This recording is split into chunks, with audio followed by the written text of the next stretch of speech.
CBSE words में आपका स्वागत है।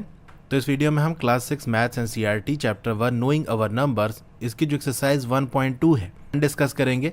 A book exhibition was held for 4 days in a school, यानी एक बुक एग्जीबिशन था, यानी कह सकते हो बुक की प्रदर्शनी थी जहाँ पर बहुत सारी किताबें लगी होती हैं, लोग आते हैं, देखते हैं, खरीदते हैं। ठीक है, तो 4 दिन के लिए स्कूल में लगा था। The number of ticket sold at counter, यानी काउंटर पे कितना टिकट बिका इसके बारे में बात की जा रही है। तो पहले दिन कितना टिकट बिका 1094, दूसरे दिन 1812, तीसरे दिन 2050 और फाइनल डे यानी फोर्थ डे 2751। ये इतने टिकट बिके। तो यहाँ पर जो रिस्पेक्टिवली लिखा है ना, इसका मतलब होता है कि जैसे जैसे बात की जा रही है उसी ऑर्डर में वैल्यूज़ दी है। जैसे यहाँ पर फर्स्ट डे पहले लिखा हुआ है तो जो पहली वैल्यू लिखी होगी वो फर्स्ट डे की होगी। इसी तरह सेकंड लिखा हुआ है तो सेकंड की ये वैल्यू, थर्ड तो थर्ड डे को कितना टिकट बिका वो लिखा होगा। ठीक है, इसी तरीके से फाइनल डे का लास्ट में लिखा होगा। आपको बताना है total number of ticket sold on all the 4 day, तो चारों दिन में कितना टोटल टिकट बिका ये आपको बताना है। तो सीधी सी बात है, पहले दिन जितना बिका, दूसरे दिन, तीसरे दिन, चौथे दिन सबको ऐड कर लोगे तो टोटल आ जाएगा। तो आप लिखोगे ticket sold on first day, first day में कितना टिकट बिका 1094। नेक्स्ट लाइन में लिखोगे ticket sold on second day, तो सेकेंड डे कितना था 1812। इसी तरह थर्ड डे को 2050 और फाइनल डे को 2751। इन सबको आपको जस्ट ऐड कर लेना है। 426017 हो जाएगा, 9110, 1520 का 0 यहाँ, 2 कैरी, 2810 होता है 0 और 7 यानी 17, 17 के 7 यहाँ 1 कैरी हो जाएगा, 2 3 4 5 6 7, तो ये हो जाएगा 7707 टिकट्स। तो इतने टिकट सोल्ड हुए। Total number of ticket sold on all 4 days equals 7707। तो ये आपका आंसर हो गया। इस तरह से आपको लिख के दिखाना है। Shekhar is a famous cricket player, तो शेखर क्या है, एक मशहूर क्रिकेट का प्लेयर है। He has so far scored, सो फार मतलब अभी तक कितना स्कोर कर लिया है 6980 रन इन टेस्ट मैच। तो टेस्ट मैच में उसने कितने रन अभी तक बना लिए हैं 6980। ही विशेस टू कंप्लीट, यानी वो चाहता है कि उसका कंप्लीट हो जाए कितना 10,000 run. How much more run does he need, तो उसे और कितने रन की ज़रूरत पड़ेगी। तो जब कभी भी किसी भी क्वेश्चन में ऐसे बात हो ना कि इतना उसके पास है, इतना बना लिया, इतना कमा लिया, और वो चाहता है कि इतना मिल जाए, इतना हो जाए, इस तरह की चीज़ें जब पूछे तो इसका मतलब आपको डिफरेंस निकालना होता है। तो एक तरीका तो ये हो गया। दूसरा तरीका किसी भी क्वेश्चन को करने का ये होता है कि उसको छोटे लेवल पे देखो, यानी इस प्रॉब्लम को बहुत छोटा कर लो, इस तरह से कर लो कि आपको समझना आसान हो जाए। फॉर एग्जाम्पल, आपके पास 3 रुपीज़ है और आप चाहते हो कि मेरे पास 5 रुपये आ जाए क्योंकि 5 रुपये की मुझे कोई चीज़ खरीदनी है। तो आपको कितना रुपया और चाहिए होगा, आप कहोगे 2 रुपीज़, 2 और मिल जाएगा तो ये 5 के बराबर हो जाएगा। तो ये 2 वैल्यू आपने कैसे निकाली, जितना आप चाह रहे हो कि हो जाए और जितना अभी है उसमें माइनस कर दोगे तो 2 आ जाएगा। तो यही चीज़ यहाँ पर भी है कि इतना रन उसका बन गया, वो चाह रहा है कि इतना हो जाए, तो इसमें से क्या करना पड़ेगा आपको 10,000 में से इस वाली वैल्यू को माइनस करना पड़ेगा। तो यहाँ पर आप स्टेटमेंट लिखोगे रन्स स्कोर्ड बाय शेखर सो फार, यानी अभी तक शेखर ने कितने रन बना लिए हैं 6980 runs. He wishes to complete, कितना रन उसे कंप्लीट करना है, कितना चाह रहा है वो 10,000। तो हमसे पूछ रहा है how much more run does he need, तो यहाँ पर आप लाइन लिखोगे number of more runs he need. ये कितना हो जाएगा, तो हम क्या करेंगे, डिफरेंस निकालना है तो बड़े में से छोटे को माइनस कर देंगे, यानी हम 10,000 माइनस कर देंगे 6980। तो यहाँ पर हम साइड में माइनस कर लेंगे, 0 में 0 गया तो 0 बचा, यहाँ पर 0 है, कैरी लेगा तो 10 हो जाएगा, 10 में से 8 गया तो बचा 2, यहाँ से कैरी लिया था तो ये 9 हो जाएगा, 9 में से 9 गया तो 0, इधर से कैरी लिया था तो ये 9 हो जाएगा, 9 में से 6 गया तो 3 बचा, 3020। तो हमारा आंसर क्या आ जाएगा 3020 रन्स। इतने रन उसको चाहिए होंगे। इन एन इलेक्शन, यानी कोई इलेक्शन हुआ है, द सक्सेसफुल कैंडिडेट, यानी जो कैंडिडेट सक्सेसफुल हुआ, यानी जो इलेक्शन में जीता है, रजिस्टर्ड 5,77,500 वोट्स। तो जीते हुए कैंडिडेट को कितना वोट मिला है, इतना वोट मिला है। And is nearest rival secured 3,48,700 vote. Rival का मतलब जो आपके खिलाफ खड़ा होता है। जैसे कोई इलेक्शन में खड़ा होता है ना, तो एक आदमी तो खड़ा नहीं होता, कई लोग खड़े होते हैं। तो जो सबसे करीब वाला राइवल था, यानी जो सेकंड नंबर पे वोट पाया है, जैसे आप क्लास में फर्स्ट सेकंड रैंक आती है ना, तो जिसके सबसे ज़्यादा नंबर होते हैं, सबसे ज़्यादा मार्क्स जिनके होते हैं एग्जाम में, तो फर्स्ट रैंक आती है।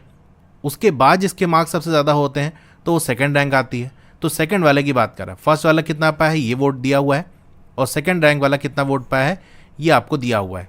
कह रहा by what margin did the successful candidate win the election, यानी कितने मार्जिन से जो सक्सेसफुल कैंडिडेट है जिसने इलेक्शन जीता है तो कितने मार्जिन से उसने इलेक्शन जीता है। तो देखो मार्जिन का मतलब यहाँ डिफरेंस की बात की जा रही है कि इनके वोट में कितना डिफरेंस है, ठीक है। तो ये वर्ड आप ध्यान रखना जब भी आपसे पूछे कितने मार्जिन से ये ज़्यादा है कितने मार्जिन से कम है, ठीक है। तो मार्जिन वर्ड का मतलब ये है कि उन दो चीज़ों के अंदर आपको डिफरेंस बताना है, कितने का अंतर है। तो चलिए हम इसे कर लेते हैं।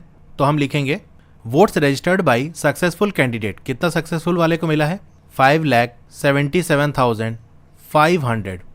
Vote secured by nearest rival, यहाँ देखो जो वर्ड्स मैंने यूज़ किए हैं वो वही वाले हैं जो क्वेश्चन में दिए हुए हैं, ताकि आप अपने से जब इस तरह से आंसर दो तो आपको ये मालूम हो कि किस तरह से हमको स्टेटमेंट लिखना होता है, किस तरह से आंसर में लिखना होता है। जैसे जो सक्सेसफुल कैंडिडेट है वो वोट कितना पाया उसके लिए देखो वर्ड यूज़ किया रजिस्टर, यानी कितना उसने वोट रजिस्टर किया, यानी कितना वोट मिला है, वही मतलब होता है। इसी तरह से जो आपका नियरेस्ट राइवल की बात कर रहा है तो वहाँ पर रजिस्टर नहीं लिखा हुआ, सिक्योर्ड लिखा हुआ है।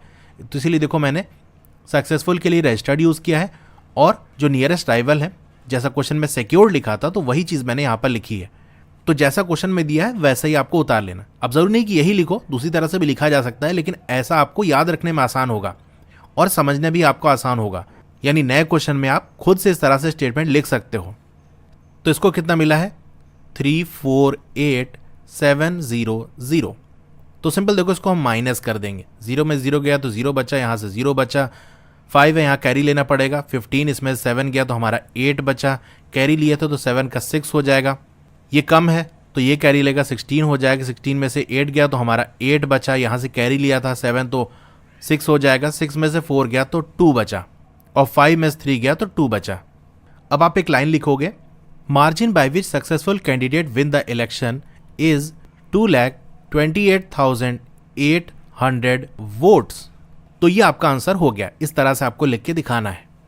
Kirti book store sold book worth ₹2,85,891 in first week of June. तो एक बुक स्टोर है कीर्ति बुक स्टोर, उसने क्या किया है किताब बेची है कितने रुपए की, इतने रुपए की जून के पहले हफ्ते में। And book worth ₹4,07,668 in second week of the month, यानी उसी महीने के जून वाला महीने की बात है। तो पहले हफ्ते में इतना बेचा, दूसरे हफ्ते में इतना बेचा। इसमें हमसे ही पूछ रहा है how much was the sale for the 2 week together. तो दोनों हफ्तों को मिला ले तो कितनी सेल हुई, टोटल कितनी सेल हुई, ये आपको बताना है। आगे एक और चीज़ पूछ रहा है in which week was the sale greater and by how much. तो पहले जो हमारा पार्ट है उसको हम कर लेते हैं कि दोनों का अगर हम टुगेदर कर लें, मिला लें, तो कितने की सेल हुई। तो आप लिखोगे book sold in first week, तो पहले हफ्ते में कितनी बिकी है 285,891। Book sold in second week, तो सेकेंड वीक में कितनी बिकी है 400,768। यहाँ पर एक थोड़ा सा आप चेंज कर लो क्योंकि यहाँ पर इसको पढ़ने से कुछ अलग चीज़ लग रही है। Book sold in first week, यानी यहाँ से ये समझ में आ रहा है कि इतनी किताबें बिकी हुई है, जबकि इतनी किताबें की बात नहीं कर रहा, वो उसके वर्थ की बात कर रहा है, यानी उसके प्राइस, कितनी कीमत की किताबें बिकी हैं। तो यहाँ आप लिख लो पहले वर्थ ऑफ बुक और यहाँ नीचे भी वर्थ ऑफ बुक सोल्ड इन, यानी जो किताब बिकी हुई है उसकी वर्थ, उसकी जो कीमत है वो आपको दिया हुआ है, ठीक है। तो ये इस तरह से आप सही हो जाएगा। Number of book sold in both weeks together, तो इन सबको मिला लें टुगेदर, यानी इनको ऐड करना पड़ेगा। तो सिंपल आप जो ऊपर दोनों लिखा हुआ उसको ऐड कर लो, 1 + 8 आपका ये 9 हो जाएगा।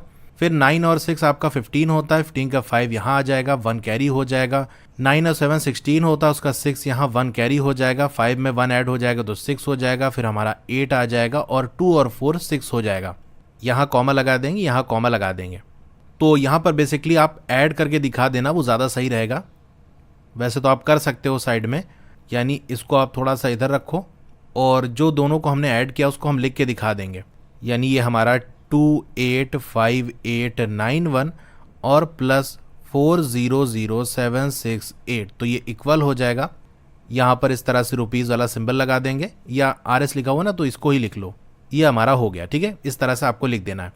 तो अभी हमारा एक पार्ट इसका हुआ। आगे पूछ रहा है in which week was the sale greater, तो किस वीक में ज़्यादा सेल हुई, यानी ज़्यादा पैसा किस हफ्ते में आया। सीधा से देख सकते हो दूसरे हफ्ते में आया, यहाँ पर 4 लाख समथिंग बिका हुआ है, तो यही हम लिख देंगे the sale of book was highest in the second week, तो दूसरे हफ्ते में ज़्यादा सेल हुई। एंड बाई हाउ मच, कितना ज़्यादा हुई। अब जैसे कि मैंने पहले क्वेश्चन में बताया है कि अगर क्वेश्चन ना समझ में आए कि इसमें क्या करना है तो आप उस प्रॉब्लम को छोटा कर लिया करो। जैसे मान लो आपके पास 8 रुपीज़ है और आपके दोस्त के पास 10 रुपीज़ है।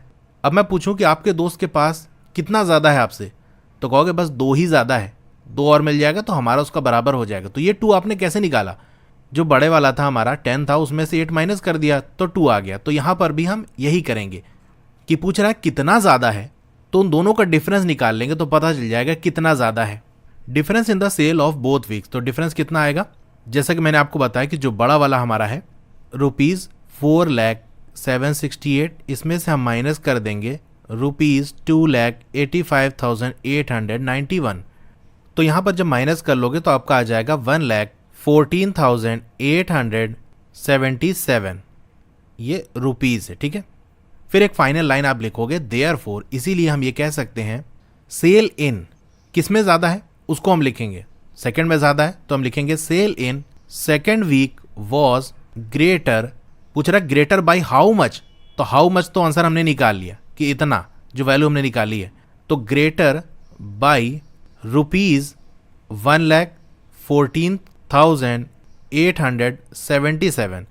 Cell in second week was greater by ₹1,14,877 than in first week. तो हमको फर्स्ट वीक से कंपेयर करके बताना था ना, तो इसीलिए हमने बता दिया कि कितना ज़्यादा है, इतना ज़्यादा है फर्स्ट वीक से अगर हम कंपेयर करें। तो ये लाइन आपको लिख देनी है। तो मैं आपको देखो यहाँ ये भी बता रहा हूँ कि कैसे आपको स्टेटमेंट लिखना है, कहाँ से लाइन उठाना। क्वेश्चन के अंदर ही जो चीज़ें हैं उसी से आपको आंसर में लिखना है। बाकी कैलकुलेशन वाला पार्ट तो आसान है, माइनस करना ये कोई मुश्किल नहीं है, लेकिन मेन चीज़ है कैसे आप आंसर लिखोगे, कैसे आप आंसर को शो करोगे, क्या करना है, एडिशन करना है, सब्सट्रैक्शन करना है, ये ज़्यादा इंपॉर्टेंट होता है। तो आई होप इसमें आप समझ गए होगे। Find the difference between the greatest and the least number that can be written using the digit 62743 each only once. यानी आपको ये जो डिजिट है इनका इस्तेमाल करके एक तो ग्रेटेस्ट नंबर बना लेना है, दूसरा लीस्ट नंबर बना लेना है। और हाँ, ध्यान रहे हर जो डिजिट है उसको एक ही बार इस्तेमाल करना है और फिर जो नंबर बने उनका डिफरेंस निकालना है। तो पहले हम ग्रेटेस्ट की बात कर लेते हैं। ग्रेटेस्ट क्या बनेगा, आपने पहले पढ़ा होगा तो सब सीखे होगे। सबसे बड़ी डिजिट सबसे पहले आएगी, 7 आ गया। उसके बाद कौन बड़ा, आप कहोगे 6 आएगा, फिर 4 आएगा, फिर 3 आएगा, फिर 2 हो जाएगा। लीस्ट की बात करें, सबसे छोटा नंबर कौन बनेगा, तो कैसे लिखते हैं, सबसे छोटी डिजिट सबसे पहले आएगी, फिर उसके बाद जो बची है उनमें सबसे छोटा कौन है, 3 है, फिर हमारा 4 आ जाएगा, फिर हमारा 6 आ जाएगा और 7। अब इन दोनों का डिफरेंस निकालना है तो यही लाइन आप लिख दोगे, difference between both the numbers equals. तो ऐसे माइनस करके आप दिखा दो, 76432, बड़ा वाला पहले लिखेंगे, माइनस करेंगे 23467। तो इसकी वैल्यू क्या आ जाएगी, साइड में कहीं आप माइनस करके देख लो। तो इसको माइनस करते हैं, देखो ऊपर 2 है, कैरी लेना पड़ेगा, 12 हो जाएगा, 12 में 7 गया, बचेगा 5, कैरी लिया था 3 का, ये 2 हो जाएगा, इसको कैरी लेना पड़ेगा तो 12 हो जाएगा, 12 में 6 गया, बचा 6, ये 4 था, कैरी दे दिया था तो इसको 3 हो जाएगा, फिर ये कैरी लेगा 13 हो जाएगा, 13 में से 4 गया तो हमारा 9 बचेगा, 6 था, कैरी दिया था, ये 5 हो जाएगा, 5 में से 3 गया, बचा 2 और 7 में से 2 गया, 5 बचा। तो हमारा आंसर आ जाएगा 52965। तो ये आंसर हो गया। A machine on an average manufactures, यानी एक मशीन है वो ऑन एन एवरेज यानी लगभग बात की जा रही है, मैन्युफैक्चर करती है यानी बनाती है 2825 स्क्रूज, यानी जो आपका पेंच होता है ना जो कसा जाता है दरवाजे वगैरह के अंदर, ठीक है। एक दिन के अंदर कितने स्क्रू मैन्युफैक्चर करती है, बनाती है, वो आपको दिया हुआ है। How many screw did it produce in the month of January 2006। तो जनवरी 2006 के अंदर कितने स्क्रू वो प्रोड्यूस करेगी। एक दिन में इतना बनाती है, जनवरी में कितने दिन होते हैं 31, तो 31 डेज में कितना बनाएगी ये हमको निकालना है। तो सिंपल से मल्टीप्लाई कर दोगे 2825 तो आपको आ जाएगा। तो चलिए इसका प्रॉपर आंसर किस तरह से देंगे वो हम देख लेते हैं। पहली लाइन आप लिखोगे number of screws manufactured in a day, एक दिन में कितना हो रहा है, उसमें कितने दिन होते हैं 31 डेज। हेंस तो एक दिन का हमको पता चल गया, 31 डेज का कितना होगा, number of screws manufactured in 31 days equal हो जाएगा 2825 multiply by 31।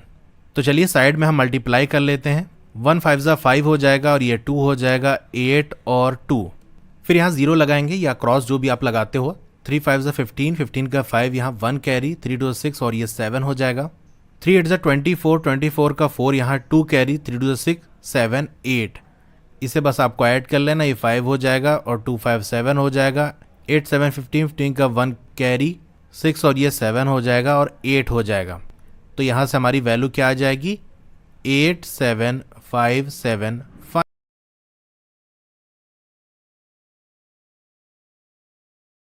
Screws did it produce in the month of January 2006? तो ये हो गया इसका आंसर। इस चैप्टर की और वीडियोस अगर आप, तो ये हो गया इसका आंसर। अ मर्चेंट हैड यानी एक सौदागर है, सौदा वगैरह लेता है, खरीदता बेचता है सामान। ₹78,592 विद हर, उसके पास है। She placed an order for purchasing 40 radio set, तो इतना पैसा उसके पास है, उसने ऑर्डर किया 40 रेडियो सेट का और हर रेडियो को दाम दिया हुआ है सेट एट ₹1200 ईच, यानी हर रेडियो का दाम 1200 है। How much money will remain with her after the purchase, यानी रेडियो खरीदने के बाद कितना पैसा उसके पास बचेगा। तो सबसे पहले तो हमको ये पता करना पड़ेगा कि वो 40 रेडियो कितने का पड़ेगा। एक रेडियो का दाम आपको दिया हुआ है, तो मर्चेंट के पास कितना पैसा है पहले ये लिख लो। Total money merchant had equals ₹78,592। कितने रेडियो उसने खरीदे हैं, number of radio sets she placed order for purchasing, यानी कितने रेडियो उसने खरीदे हैं, तो आप कहोगे 40 रेडियो सेट्स है ना बेसिकली, तो सेट्स लिख लेंगे। अब हर रेडियो सेट का प्राइस हमको दिया हुआ है, price of each radio set वो कितना है ₹1200। So cost of 40 radio set ये कितना हो जाएगा, हम सिंपल मल्टीप्लाई कर दें क्योंकि एक रेडियो का दाम हमको दिया हुआ, 40 रेडियो को हमको चाहिए, तो 40 मल्टीप्लाई बाई 1200 कर देंगे। तो आप ये लिख लोगे 40 मल्टीप्लाई बाई 1200, तो ये सिंपल मल्टीप्लाई हो जाएगा। 12 4 जा 48 होता है और जितने जीरो हैं उतने लगा लो। 40 के पास एक जीरो ये लगा लिया, 1200 के पास 2 जीरो, तो 2 जीरो हमने लगा लिया, तो 48,000 आ गया। यहाँ स्टार्टिंग में आप रुपीज़ लगा लेना, ठीक है। तो मर्चेंट के पास इतना रुपए है, इतने रुपए का रेडियो खरीदेगी, फिर कितना बच जाएगा ये आपको बताना है, तो इन दोनों को माइनस कर देंगे। मनी लेफ्ट विद मर्चेंट ये कितना हो जाएगा, तो आप कह दोगे कि 78,592 में से 48,000 माइनस कर देंगे। जितने पैसे के रेडियो उसने खरीद लिया वो तो चला जाएगा, फिर कितना बचेगा तो माइनस करना पड़ेगा इसे। तो सिंपल ऐसे माइनस कर दोगे तो ये आपका आ जाएगा 30,592। तो ये आपका आंसर हो गया। A student multiplied 7,236 by 65 instead of multiplying by 56, यानी कि स्टूडेंट ने क्या किया, इस नंबर को मल्टीप्लाई कर दिया इस नंबर से, जबकि उसे करना था 56 से इंस्टेड ऑफ, यानी उसको 56 से करना था और गलती से उसने 65 से इस नंबर को मल्टीप्लाई कर दिया। By how much was this answer greater than the correct answer, तो देखो बड़े नंबर से मल्टीप्लाई कर दिया, यानी जो आंसर आएगा वो बड़ा नंबर होगा। तो यही पूछ रहा है कि कितना ज़्यादा आंसर आ गया। आंसर तो उसको चाहिए था जब 56 से मल्टीप्लाई करता, लेकिन आंसर निकाल दिया 65 से मल्टीप्लाई करके, तो कितना ज़्यादा आंसर आएगा ये आपको बताना है। अब आपको यहाँ पर हिंट दिया हुआ है, do you need to do both the multiplications, क्या आपको दोनों मल्टीप्लिकेशन करना पड़ेगा। तो देखो आप मल्टीप्लिकेशन कर सकते हो लेकिन वो बहुत बड़ा हो जाएगा, यानी आप इस तरह से आंसर निकाल सकते हो। उसने क्या कर दिया 7236 को मल्टीप्लाई कर दिया 65 से, तो कुछ आंसर आएगा, हमको नहीं पता, इसको मान लेते हैं आंसर आएगा ए, ठीक है, कोई आंसर ए आ रहा है। और उसको क्या चाहिए था कि 7236 को मल्टीप्लाई करता 56 से, तो कुछ आता बी। तो इस तरह से मल्टीप्लाई करके आप ए की वैल्यू निकाल लोगे, फिर नीचे वाले इन दोनों को मल्टीप्लाई कर लोगे, फिर ए माइनस बी यानी इनके बीच में क्या डिफरेंस है, तब जाके आपको निकलेगा। लेकिन इस क्वेश्चन को और आसानी से आप कर सकते हो। कैसे कर सकते हो भाई, जितने की गलती हुई थी वो देख लो, यानी उसको मल्टीप्लाई करना था 56 से, उसने कर दिया 65 से, तो इनका डिफरेंस निकाल लो, यानी 65 में से 56 माइनस कर दो, तो 15 में से 6 चला गया तो बचेगा हमारा 9, तो ये 9 नंबर आ गया, यानी इसने ऐसा नंबर लिया जो 9 ज़्यादा था। तो कितना ज़्यादा आंसर आएगा यही आपको बताना है। तो जितना ज़्यादा नंबर उसने ले लिया है उसी को अगर हम मल्टीप्लाई कर दें तो हमारा आंसर आ जाएगा, ठीक है। तो चलिए हम करके देखते हैं यहाँ पर क्या करना है हमको। तो हम पहले क्या करेंगे, जिस नंबर से उसने मल्टीप्लाई कर दिया और जिससे करना था सच में, उनके बीच का डिफरेंस निकालेंगे। डिफरेंस बिटवीन 65 एंड 56, तो ये कितना हो जाएगा, यानी 65 और 56 को माइनस करोगे, अभी मैंने दिखाया आपको कि 9 आएगा। तो हमको निकालना है कि आंसर कितना ज़्यादा आएगा। यानी उनके बीच का डिफरेंस निकालना है हमको, कितना डिफरेंस आएगा आंसर का, difference between the correct and incorrect answer. तो ये जो हमने 9 निकाला है इसको मल्टीप्लाई कर देंगे 7236 से, तो मल्टीप्लाई करोगे तो आपका आंसर आ जाएगा 65124। तो ये वो आंसर है जो हमको चाहिए। तो अगली लाइन में आप लिखोगे hence by 65,124 the answer was greater than correct answer. तो जो करेक्ट आंसर आना था उससे 65,124 ज़्यादा आ जाएगा आंसर। तो ये आंसर आपका हो गया। टू स्टिच अ शर्ट, यानी शर्ट को सिलने के लिए 2 metre 15 centimetre cloth is needed, यानी कपड़ा कितना बड़ा चाहिए, 2 मीटर और 15 सेंटीमीटर इतना चाहिए। यानी मान लो ये आपका ऐसे कपड़ा है 2 मीटर और साथ में 15 सेंटीमीटर और होना चाहिए, ठीक है।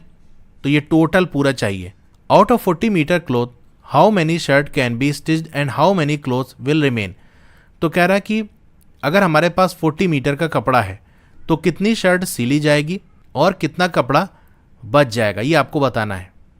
तो टोटल लेंथ जो क्लॉथ हमारे पास अवेलेबल है वो कितना है, 40 मीटर। 40 मीटर कपड़ा हमारे पास है। तो देखो यहाँ पर हमको 2 यूनिट्स दी हुई है, एक 2 मीटर है और 15 सेंटीमीटर साथ में दिया हुआ है। तो हम एक काम करते हैं, अगर मीटर को सबको सेंटीमीटर में बदल लें तो अपना काम आसान हो जाएगा। यानी 40 मीटर है, इसको सेंटीमीटर में बदल लें।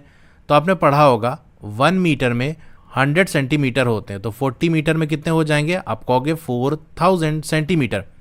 इसी तरह से ये जो हमारा 2 मीटर और 15 सेंटीमीटर यानी 2 मीटर प्लस 15 सेंटीमीटर की बात कर रहा है। तो 2 मीटर मतलब 200 सेंटीमीटर और 15 सेंटीमीटर तो ही है, इनको हम ऐड कर देंगे तो एक शर्ट में कितना कपड़ा लगता है ये आ जाएगा। तो कितना आ जाएगा, इसको ऐड कर लोगे 215 सेंटीमीटर, ठीक है। तो ये साइड में आपको समझाने के लिए बता दिया, बाकी हम लिख कर दिखाएंगे। तो इसकी यूनिट को हम चेंज करेंगे, यानी 40 मल्टीप्लाई बाई 100 सेंटीमीटर, तो आपका आ जाएगा 4000 centimetre. Cloth required to stitch 1 shirt, एक शर्ट सिलने में कितना क्लॉथ लगेगा, तो ये आपको दिया हुआ है 2 मीटर 15 सेंटीमीटर। तो इसको हम चेंज करेंगे जैसे हमने राइट साइड में आपको करके दिखाया। तो 2 मीटर को बदल लो, यानी 2 मल्टीप्लाई बाई 100 प्लस 15 सेंटीमीटर तो हमारा दिया ही हुआ है, तो इसमें आपका आ जाएगा 215 सेंटीमीटर, ठीक है। तो कितनी शर्ट सिली जाएगी पहले हम ये पता कर लेते हैं। तो जैसा कि मैं आपको पहले भी क्वेश्चन में बता चुका हूं कि जब कोई क्वेश्चन समझ में ना आए कि इसमें क्या करना है, मल्टीप्लाई करना है, ऐड करना है, सब्सट्रैक्ट करना है, तो इस प्रॉब्लम को छोटा बना लिया करो। जैसे मान लो मेरे पास 10 रुपये हैं और कोई चीज़ खरीदनी है, वो कितने की है, 2 रुपीज़ की है। तो 2 रुपीज़ की वो चीज़ है, तो 10 रुपये में मैं कितनी खरीदूंगा, आप कहोगे 2 रुपये की है तो 5 खरीद पाओगे आप। तो ये 5 आपने कैसे निकाला, आपने इस 10 को डिवाइड कर दिया 2 से, तो 2 5 10 आ गया। यानी 2 रुपये की जो चीज़ है, कोई टॉफ़ी है मान लो, वो हम 5 खरीदेंगे, 10 रुपये की हमको पड़ेगी, ठीक है। तो यहाँ भी वही चीज़ तो पूछ रहा है कि एक शर्ट में कितना कपड़ा लगता है, वो आपको दिया हुआ है। कितना कपड़ा टोटल हमारे पास है, ये भी दिया हुआ है। तो अगर हम डिवाइड कर दें तो हमें आ जाए कितनी शर्ट बनेगी। तो चलिए यही काम कर लेते हैं। Number of shirts that can be stitched out of 4000 centimetre, तो कितना हो जाएगा, आपको इस 4000 से इसको डिवाइड करना पड़ेगा 215 से। अब इसको साइड में आप डिवाइड कर सकते हो, यानी आपका ये 4000 है और 215, तो पहले तो ये 1 टाइम्स जाएगा, 215 माइनस करोगे तो आपका 185 आएगा, फिर 0 उतार लोगे। अब आपको ये चेक करना पड़ेगा, एक अंदाज़ा लगा कि कितने टाइम्स जाएगा। जैसे मान लो हम 215 लगभग अगर 7 लग रहा है तो 7 5 35 का 5 यहाँ 3 कैरी 7 7 8 9 10 का 0 यहाँ 1 कैरी 7 2 14 1 5, तो अभी भी कम है, थोड़ा सा और हमको बढ़ाना पड़ेगा। यानी एक और हम बढ़ा लेते हैं, 8 से इसे मल्टीप्लाई कर देते हैं। 8 5 40 का 0 यहाँ 4 कैरी, 8 1 8 और 4 12 का 2 यहाँ 1 कैरी, 8 2 16 117 यानी 1720। तो बस इससे ज़्यादा नहीं जा पाएगा, यानी 8 टाइम्स ही मैक्सिमम जाएगा, तो आपका 1720 आ जाएगा। माइनस कर देंगे तो 0 हो जाएगा। 5 में से 2 गया तो हमारा 3 बचा, 8 में से 7 गया 1, तो 130। यानी देखो ये कितनी बार जाएगा, 18 बार जाएगा, यानी 18 शर्ट तो बन जाएगी आपकी। तो यहाँ पर हमारा क्या आ गया कि 18 शर्ट तो हमारी पूरी पूरी बन जाएगी, लेकिन 130 सेंटीमीटर जो कपड़ा है वो बच जाएगा। अब 130 सेंटीमीटर से शर्ट नहीं बनाई जा सकती, क्योंकि शर्ट बनाने के लिए कम से कम 215 सेंटीमीटर कपड़ा चाहिए। तो इस हिसाब से सिर्फ 18 शर्ट बन पाएगी और कितना बच जाएगा, 130 रुपीज़ बच जाएगा। तो यहाँ क्या आ जाएगा हमारा 18 शर्ट्स। तो आप लास्ट लाइन में लिखोगे hence 18 shirts can be stitched out of 40 metre, 18 shirt तो बन जाएगी, एंड तो 130 सेंटीमीटर है, तो इसे हम क्या कह सकते हैं, देखो 100 सेंटीमीटर प्लस 30 सेंटीमीटर, और 100 सेंटीमीटर मतलब 1 मीटर होता है, तो 1 मीटर 30 सेंटीमीटर, इस तरह से आप लिख सकते हो। ये ज़्यादा बेस्ट है, नहीं तो आप 130 सेंटीमीटर भी लिख सकते हो। तो हम यहाँ क्या लिखेंगे, 1 metre 30 centimetre of cloth is left out. तो यहाँ देखो आपको हिंट दिया भी था कि आपको डाटा जो है वो कन्वर्ट करना है सेंटीमीटर में, तो ना भी दिया होता तो भी आपको आइडिया लगाना है कि यूनिट हमारी एक ही होनी चाहिए। ऐसा नहीं कि 1 मीटर ले लिया, दूसरा सेंटीमीटर ले लिया, किलोमीटर ले लिया, सारा लेना है तो आपको एक ही में लेना है। और सेंटीमीटर में सॉल्व करना आसान हो जाएगा, वरना आपका पॉइंट वगैरह डेसिमल आ जाएगा, इसीलिए सेंटीमीटर में ले रहे हैं, वरना हम इसे सबको मीटर में भी कन्वर्ट कर सकते थे। तो ये क्वेश्चन हमारा कंप्लीट हो गया। Medicine is packed in boxes, यानी जो मेडिसिन है, दवा है, वो बॉक्स में पैक है। ईच वेइंग 4 kg 500 ग्राम। हर बॉक्स का जो वेट है वो कितना है, 4 kg और 500 ग्राम्स, यानी 4.5 kilo. How many such boxes can be loaded in a van which can not carry beyond 800 kg। तो क्या कह रहा है कि बॉक्स है, उसके अंदर दवा रखी हुई है, हर बॉक्स का वजन आपको ये दिया हुआ है। कह रहा है ऐसे कितने बॉक्स वैन पे लोड किए जा सकते हैं, यानी वैन पे रखे जा सकते हैं, और साथ ही साथ आपको ये कह दिया है कि वैन में 800 kg से ज़्यादा वजन नहीं लोड किया जा सकता। तो सबसे पहला काम हम क्या करेंगे, जैसा कि 9th वाले क्वेश्चन में आपने किया होगा कि इनको हम एक यूनिट में बदलेंगे।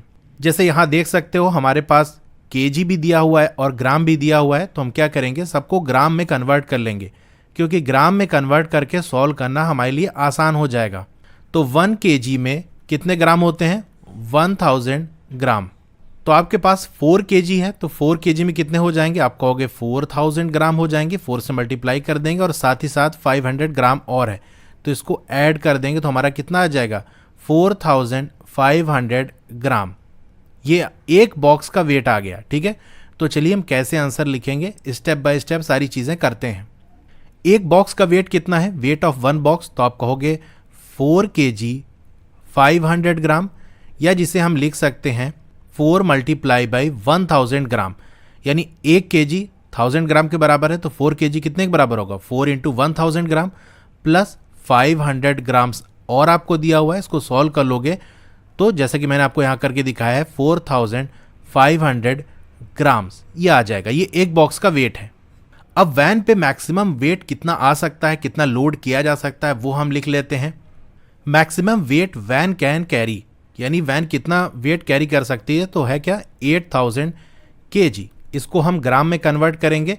सारी यूनिट एक ही होनी चाहिए, चाहे kg ले लो चाहे ग्राम ले लो, ग्राम में लेकर सॉल्व करना हमारे लिए आसान है, इसीलिए हम ग्राम में कन्वर्ट कर देंगे। तो 1000 से मल्टीप्लाई करना पड़ेगा, तो आपका कितना आएगा 800,000 ग्राम्स, यहाँ कॉमा, यानी 8 लाख ग्राम्स।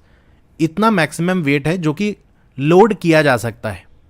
अब यहाँ पर हम क्या करेंगे, जैसा कि मैंने आपको 9th वाले क्वेश्चन में बताया था कि जब कोई क्वेश्चन में आपको समझ में ना आए कि आपको क्या करना है, तो उस क्वेश्चन को छोटा बना लिया करो। यानी जो चीज़ें क्वेश्चन में पूछी जा रही है उनकी वैल्यू छोटी छोटी लेके देख लिया करो कि कैसे आंसर निकलेगा, वही चीज़ अप्लाई कर दिया करो। जैसे मैं आपको एग्जाम्पल लेके बताता हूँ कि मान लो आपके जेब में 22 रुपये है, 22 रुपीज़ आपके पास है, यानी इतने रुपए तक का सामान खरीद सकते हो, इससे ज़्यादा का नहीं खरीद सकते। और आपको पेन खरीदनी है और पेन का रेट है 5, यानी एक पेन 5 रुपए की आएगी। अब मैं आपसे पूछूंगी बताओ कितनी पेन आप खरीद सकते हो, तब कहोगे एक पेन 5 रुपए की है, तो हम 4 पेन खरीद सकते हैं। 5 4 20, 20 रुपए, क्योंकि अगर 5 पेन खरीदेंगे तो वो 25 की पड़ेगी, लेकिन हमारे पास तो सिर्फ 22 ही रुपए है, यानी हम सिर्फ 4 पेन खरीद सकते हैं। 20 रुपए दुकान वाले को देंगे और 2 रुपए हमारा बच जाएगा। अगर ये हमारा 20 होता तब तो सीधे सीधे हम 4 पेन ले लेते, 4 5 20 और 20 रुपए का हिसाब हो जाता, कुछ ना बचता। ठीक है, तो यहां पर भी तो ऐसा ही कह रहा है। एक बॉक्स का वेट आपको दिया हुआ है, जैसे एक पेन का मैंने बताया, टोटल कितना वेट आ सकता है, टोटल कितना रुपए है, एग्जाम्पल लेके मैंने बताया। तो ये जो हमारा वैल्यू आई कि कितनी पेन, तो आप कहोगे 4 पेन। तो 4 कहां से आया, आपने इस 20 को 5 से डिवाइड किया, 5 4 20 तब आया। वैसे तो आप सीधे सीधे जोड़ लोगे, 5 4 20 यानी 4 पेन हम लेंगे तो 20 रुपए की हो जाएगी, 20 रुपए हमारे पास है तो पूरा इस्तेमाल हो जाएगा। तो यहाँ पर कैलकुलेशन करोगे तो आपको डिवाइड करना पड़ेगा। तो यही चीज़ हम यहाँ पर भी करेंगे, जो टोटल है उसको न्यूमरेटर में ऊपर रखेंगे और एक बॉक्स का जो वेट है उसको नीचे रखेंगे, और फिर जो वैल्यू आएगी वो ये बताएगी कि कितने बॉक्स उस वैन पे लोड किए जा सकते हैं। तो आप लिखोगे hence number of boxes that can be loaded in van, ये कितना हो जाएगा 8 लाख, तो हमारा ये ऊपर हो जाएगा डिवाइडेड बाई 4500। तो इसको सॉल्व करोगे, देखो यहाँ से 2 जीरो उड़ जाएगा, यहाँ से 2 जीरो उड़ जाएगा, और सिंपल यहाँ आके आप डिवाइड कर सकते हो 8000 और 45 वन ज़ा 45 होता है, माइनस करोगे तो ये कितना आ जाएगा 35 और 0। फिर आपको चेक करना पड़ेगा कि 45 किससे मल्टीप्लाई करें कि 350 या उससे कम आ जाए। तो 45 को अगर 7 से मल्टीप्लाई करोगे तो आपका 315 आ जाएगा। फिर माइनस करना है तो यहाँ से कितना बचेगा 35 बचेगा और 0, फिर ये 7 टाइम्स जाएगा और कितना आ जाएगा 315।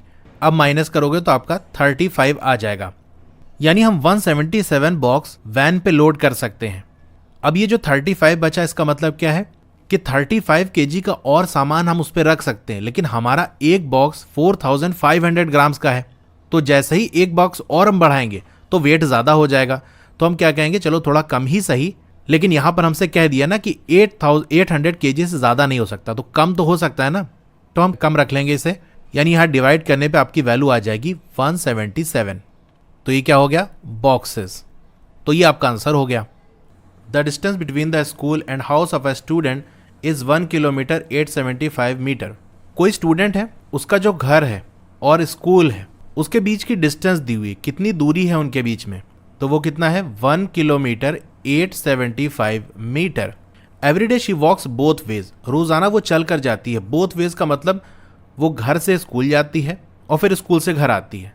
आप भी तो ऐसे करते हो, जब भी आप घर से स्कूल जाते हो उस दिन स्कूल से वापस भी तो आते हो घर।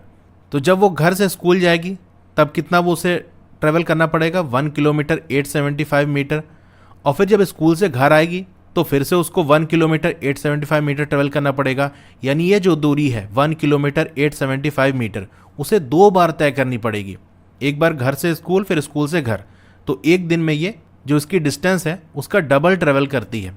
Find the total distance covered by her in 6 days, तो 6 दिन के अंदर वो टोटल कितनी डिस्टेंस कवर करेगी आपको बताना है। तो चलिए इसे हम सॉल्व करते हैं। तो पहले हमको क्या दिया हुआ है, डिस्टेंस दी हुई है उस स्टूडेंट के घर और स्कूल के बीच में, तो यही हम लिख लेंगे। Distance between school and house of a student कितना दिया हुआ है 1 किलोमीटर 875 मीटर।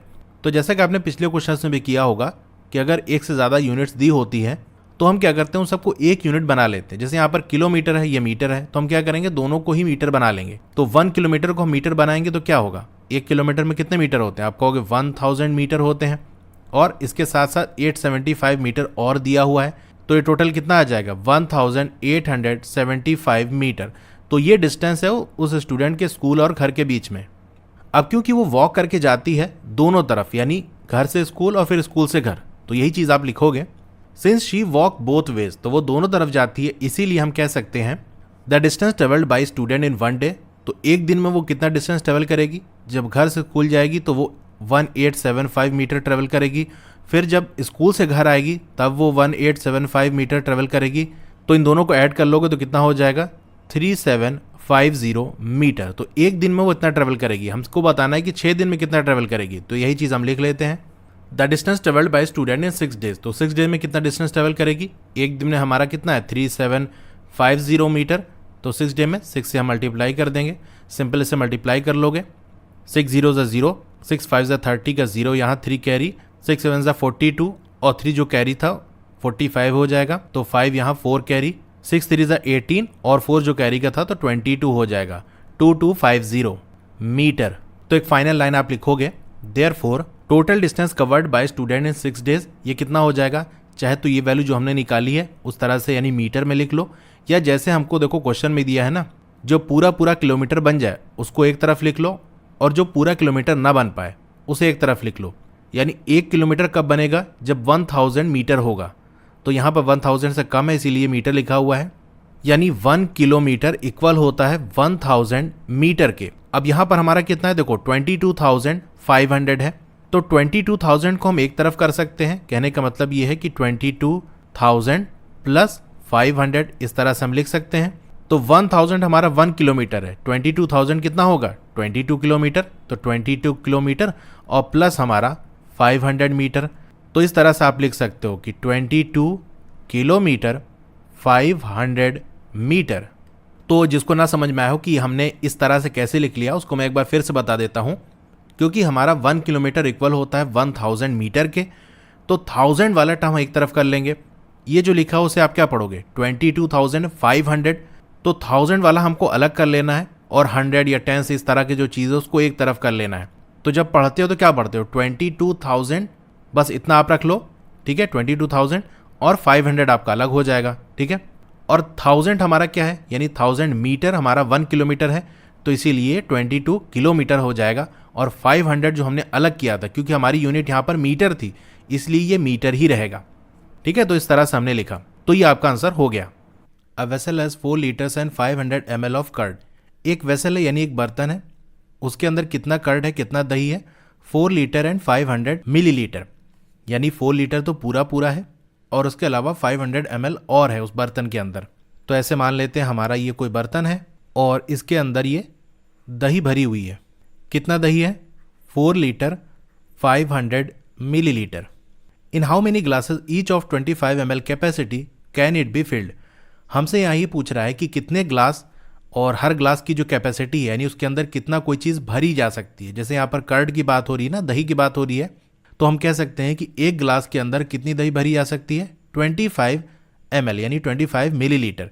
तो ऐसे कितने ग्लास की ज़रूरत पड़ेगी कि जो दही सारा का सारा बर्तन में है वो ग्लास के अंदर आ जाए, कितने ग्लास हमें रिक्वायर्ड होंगे। यानी ऐसे हम मान लेते हैं हमारे ये ग्लासेस हैं और हर ग्लास की जो कैपेसिटी है वो कितनी है, 25 ml। कितने ग्लास की ज़रूरत पड़ेगी। तो जैसा कि मैं बहुत सारे क्वेश्चन में आपको बता चुका हूँ कि जब किसी क्वेश्चन में ये समझ में ना आए कि इसमें हमको क्या करना है, तो आप उस क्वेश्चन को छोटा बना लिया करो, यानी छोटी छोटी वैल्यूज़ को लेके और देख लिया करो कि हमको क्या करना पड़ेगा।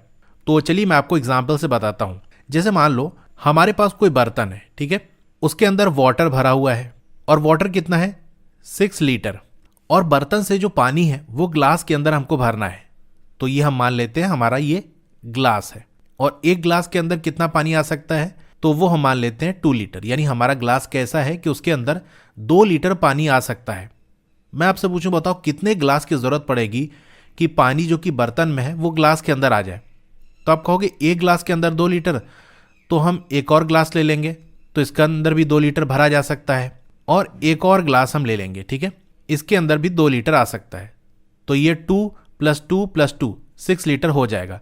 तो आप कहोगे हम 3 ग्लास की ज़रूरत पड़ेगी ये जो पानी बर्तन में है उसको ग्लास में लेने के लिए। तो ये 3 वैल्यू आपने कैसे निकाली, आपने 6 को 2 से डिवाइड कर दिया तो 3 आ गया। यानी जो पानी बर्तन में है उसको डिवाइड ही तो कर रहे हो, अलग अलग ग्लास में बांट ही तो रहे हो, कुछ इसमें और कुछ इसमें। तो एक बात यहां समझ गए कि हमको यहां पर क्या करना पड़ा, डिवाइड करना पड़ा। तो डिवाइड करने से ये पता चल जाएगा कितने ग्लास की जरूरत पड़ेगी। तो बिल्कुल ऐसा ही क्वेश्चन हमें ये दिया हुआ है, तो यहां पर भी हमें डिवाइड करना पड़ेगा। यानी टोटल जो बर्तन के अंदर दही है 4 लीटर 500 ml, इसको डिवाइड कर देंगे एक ग्लास की जो कैपेसिटी है, कितना है 25 ml। जैसा कि हमने एक ग्लास की कैपेसिटी जो कि 2 लीटर थी वाटर वाले एग्जाम्पल में, उससे डिवाइड कर दिया था। तो समझ गए यहां पर हम क्या करेंगे, डिवाइड करेंगे। तो चलिए हम पूरा आंसर कैसे लिखेंगे वो देख लेते हैं। तो पहली चीज हमको क्या दिया हुआ है कि बर्तन के अंदर कितनी दही है, यही चीज हम लिख लेते हैं। कितना दिया हुआ है, 4 लीटर 500 मिलीलीटर। आप ये जानते होंगे कि 1 लीटर में 1000 मिलीलीटर होते हैं। इस तरीके से 4 लीटर में कितने हो जाएंगे, 4 से मल्टीप्लाई कर दो, 4000 मिलीलीटर हो जाएंगे। तो यहाँ हम लिख सकते हैं 4000 मिलीलीटर और 500 मिलीलीटर और साथ में है, तो इसको ऐड कर देंगे। टोटल हमारा कितना आ जाएगा, 4500 मिलीलीटर। बर्तन में इतना दही है। अब एक ग्लास के अंदर कितनी दही आ सकती है, उसकी क्या कैपेसिटी है वो लिख लो। Capacity of 1 glass equals 25 millilitre. Therefore number of glasses that can be filled with curd. तो कितने ग्लास की जरूरत पड़ेगी कि जो दही बर्तन में है वो ग्लास के अंदर फिल हो जाए। जैसे कि मैंने आपको बताया कि टोटल जो बर्तन के अंदर दही है उसको ऊपर लिखेंगे, कितना है 4500 मिलीलीटर, और एक ग्लास के अंदर कितनी दही आ सकती है उससे डिवाइड कर देंगे, 25 से डिवाइड कर देंगे। तो जब 25 से आप डिवाइड करोगे उसकी वैल्यू आ जाएगी 180 ग्लासेस। तो यहाँ एक फाइनल लाइन आप लिखोगे, hence 180 glasses can be filled with curd. तो 180 ग्लास अगर हम ले लें तो बर्तन में जितनी दही है वो पूरा का पूरा ग्लास में हम ट्रांसफर कर सकते हैं। तो ये आपका क्वेश्चन हो गया।